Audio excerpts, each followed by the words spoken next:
Good afternoon, Andrei Vladimirovich. Thank you for the opportunity to record an interview with you. My first question is about the internal British policy. The Prime Minister will be replaced soon. In your opinion, why is this happening right now? Is there any prospect of a change in relations between Britain and Russia? This is the sixth Prime Minister in the last 10 years. The fifth Prime Minister is Chekordai. Chekordai is responsible for the internal policy. The main reason is that the population is deteriorating. This is due to rising prices for energy, poor social and economic conditions, deterioration of the healthcare system, and the economic situation in general. In addition, the migration crisis has a strong impact. In my opinion, the population is changing. In such conditions, the popularity of the ruling parties is falling. The people are dissatisfied. Conservative parties are running to replace the prime ministers in an attempt to change the situation. Of course, this is a dubious attempt, because little is changing. As for the prospects of changes in relations between Britain and Russia, when the Liberals came to power in 1924, they had all the means to start from scratch to measure the anti-Russian dust. This did not happen. They continued to do exactly what the conservatives did, to pump money into Ukraine, to draw up an anti-Russian line, a line to break relations with our country. You have been in Britain for a long time. In your opinion, what was the most difficult and sharp moment in your stay here? I must say that there have been contradictions between our countries for a long time. This is not the first century, I would say. When I arrived, the dialogue was already declining. The British tried in every possible way to look for artificial irritants. This was the case of Litvinenko, and then there was the case of Skripal. The situation was getting worse all the time. They set up our neighbors against us. The Ukrainian crisis, of course, was the apotheosis in all this. The situation was very difficult at the turn of 1924-1925, when the conservatives were replaced by the liberals. Then they competed who would strike harder on our relations. I was in the parliament. I read that everything was blocked. But there was such a blow on military relations, mutual aid. It is not clear to whom it has become easier. Relations at the military level were simply torn and not restored. But in the parliament, one minister reported that he had made such a heroic act. This is a great effort of diplomatic work, and of course the British will have to work a lot on the restoration. The outgoing Prime Minister Kirstein spent a lot of energy and attention on Ukraine, but at the same time he suffered a complete fiasco within his own country. This is a random coincidence. But, by the way, the previous prime ministers were also fond of Ukraine, starting with Boris Johnson, and it all ended in a complete collapse. This excessive enthusiasm for Ukraine and the inability to solve their own internal problems. Is it somehow related to each other or not?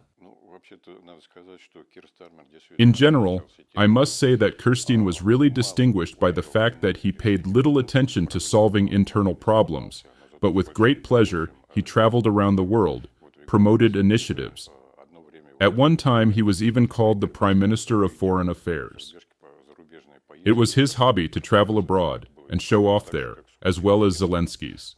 They have something in common, without a doubt. It can be said that if you take money without an end, go to the casino and raise the stakes, then the collapse is inevitable in the end. This is the case with Russia. This is a risky and very expensive event. And the sooner society here understands that this is a failure, the sooner we will be able to do something and bring Britain back to prosperity. Britain has bad relations with Moscow, but at the same time there is no romance with the main ally of the United States of America, at least externally, but specifically with Donald Trump. What do you think is the main reason for this? And will the replacement of Starmer be able to fix something in this regard? I would not speculate. The fact is that the relations between Britain and the United States have a deep nature and some external disagreements, which are not typical here, are not constants. They arise and go. This is all clear. What will happen to the new Prime Minister, who also at some stage, I remember, spoke in a different way? What will the weather be like in relation to this? We will see. Keir Starmer, at least in words, declared a course for a kind of rapprochement with the European Union. Separate steps have been taken in this direction. His replacement, Andy Burnham, a potential replacement while he has not yet been approved in this position, but most likely he will be, as far as is known, was a hot enemy of Brexit, and even said that he hoped to see Britain return to the European Union. You have a lot of experience working not only in Britain but also in Europe. Do you think it is possible to make such a 180-degree turn? And indeed, I do not know. London will be able to establish relations with Brussels up to the return to the European Union? Or is it all at the level of words? I would say the second, more accurate definition. The topic of Brexit has been around for 10 years. It is like a revival of society. Now, since the decade is over, there is an analysis, and the analysis showed that, of course, it was a failed strategy to leave the European Union. It brought a rather serious blow to industry, to agriculture. Indeed, the output of domestic products has decreased. They will speculate by figures, because they are different here in this regard. Nevertheless, the simplest thing is that normalization of relations with neighbors is inevitable. The trade between the European Union and Britain accounts for about 40%, which is a lot for this country, of course. Therefore, one way or another, the course of rapprochement will continue. As for Andy Burnham, he speaks minimally on foreign policy issues, tries to focus on internal problems, and does not make any promises in advance of the commitments. This is one side. And on the other hand, it is clear that Brussels treats these requests and games from London quite coolly, because, first of all, lessons must be taught, of course, to other countries so that it would not be wrong to go out more. And the reverse reintegration of Britain is an extremely complex process, even to the extent that it will be permissible by Brussels rules. Andrei Vladimirovich, if we return to the Ukrainian conflict and the confrontation between London and Moscow, why is Britain needed at all? Why is this done instead of establishing normal relations, political, trade, economic, whatever, cultural? This is a good question. I like it very much. Of course, Britain, here in London, is ahead of the rest of the world, I mean the Western world. In order to tighten militarization, to pump up Ukraine, not to let negotiations unfold in this regard, and continue to pressure our country. But if you ask this question to one of the British leaders, specifically in London, then you will hear all sorts of nonsense, I would say, or an amazing story that they are defending democracy in Ukraine, which allegedly led to the suffering of the Ukrainian people, the need for territorial integrity, order based on the rules, and so on. Any of these arguments applied to the current situation with Ukraine, if you dig deeper, it does not withstand criticism. It has failed. It is false. London has nothing to do with the interests of the Ukrainian people. It needs to maintain such a ramshackle, which would continue to weaken Russia. Here they do not like when someone successfully develops and creates competition. This is, as I would say, the legacy of colonial thinking, or it is also called the time of the white man, in quotation marks. Not so long ago, Keir Starmer announced additional defense spending, various programs, the creation of unmanned systems. A lot was said. What does this mean? Is Britain preparing for war or not? What is happening? We take all military plans seriously, which are announced in different countries of Europe. We know that there is a serious discussion in this regard. Nevertheless, the goal has been announced that Russia is an enemy and that it is necessary to prepare for war. With it at the border, it does not matter. This border fluctuates in the 30s. Naturally, it does not leave the feeling that significant funds will be spent on mathematics, as they say here, shifting from one pocket to another, or used previously announced funds. or they will just be stolen, especially if it will come to Ukraine. The number of expensive cars with Ukrainian numbers is growing in London. As for the reality of the situation, Russia has neither intentions, nor plans, nor reasons to attack Europe, or to fight with the Russian Federation, or to attack Britain. It is possible to escalate here only on the initiative of the West. All other talks are associated exclusively with extorting money for the military-industrial complex, which in the last decade in the West and in Britain has fallen. Andrei Vladimirovich, in connection with this, I cannot help but ask you about the capture of the so-called shadow fleet tankers. This topic has clearly undergone such an evolution here. At first, it looked like it was going to happen. Now the tanker has been detained, and the question arises, what is legal piracy in action? What will be done with these tankers? What will be done with this oil? And what are the diplomatic and legal consequences of such actions of the British authorities? As far as I understand, with the French, the tanker that they captured about a month ago, they let it go, although the owner probably paid a certain fine. As for here, I would leave the legal consequences aside, because it is not clear who owned the tanker, who owned the cargo. There are a lot of intermediaries, although there are reasons to sue here.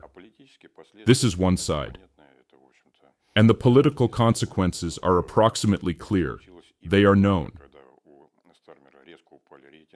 It happened exactly when Starmer's ratings fell sharply, when the crash situation was in popularity, and then it was necessary to demonstrate such a determination. The tankers were captured. Now there is speculation about the sale of oil, but I would even stop at something else. Now it is clear how to sell, but I have no idea where to sell, with what quality, and so on. This is a huge work, which in itself increases the cost of the operation in huge quantities. But there is one more dangerous development here. It consists in the fact that now Ukrainians are sending letters to Kyiv to consider our tankers, which work in our interests, as legal targets for strikes. We need to see what will happen next. Here are the reactions received for support in London, in the EU. This is an even more dangerous branch that leads to escalation. I would like to add that we are taking measures, which are known to be quite serious, to prevent further such actions. I want to say that we have something to answer, and it is quite painful for British interests if this practice continues.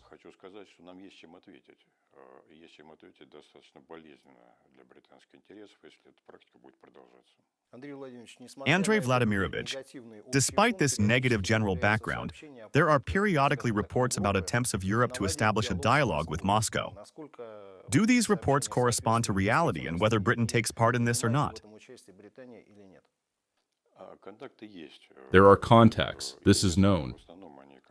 Of course, they mostly do not go along the lines of the Europeans, but nevertheless, 3 French and British ambassadors recently visited the foreign ministry and had a conversation there. They believe that it was a good conversation. We believe that it did not take any constructive action, since it was an unacceptable position for us. Therefore, there are no conditions for a substantive conversation with the Europeans on the topic of either Ukraine or post-conflict settlement. It is clear that at some stage the situation will change, and the West will understand that it is necessary to move forward. It is not about upgrading Ukraine with weapons, but about recognizing the legal interests of the Russian Federation. The need to take them into account and to provide guarantees not only to Ukraine, but also to Russia. In your opinion, what could have become a point of contact between Britain and Russia? Culture, politics, sports? I do not know. Is there any contact that could have been established? Or is everything hopelessly lost in recent years? We will not play hockey with them. I think they do not know how to do it.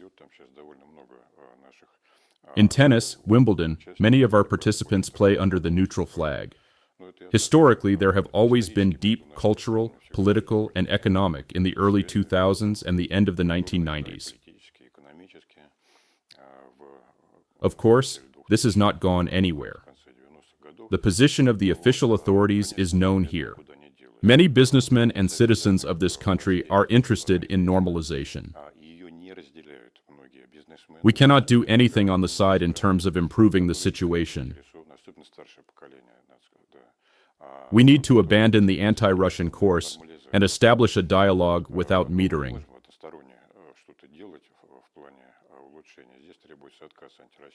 Without trying to impose our point of view or to harm ours, while this ball is still in Britain.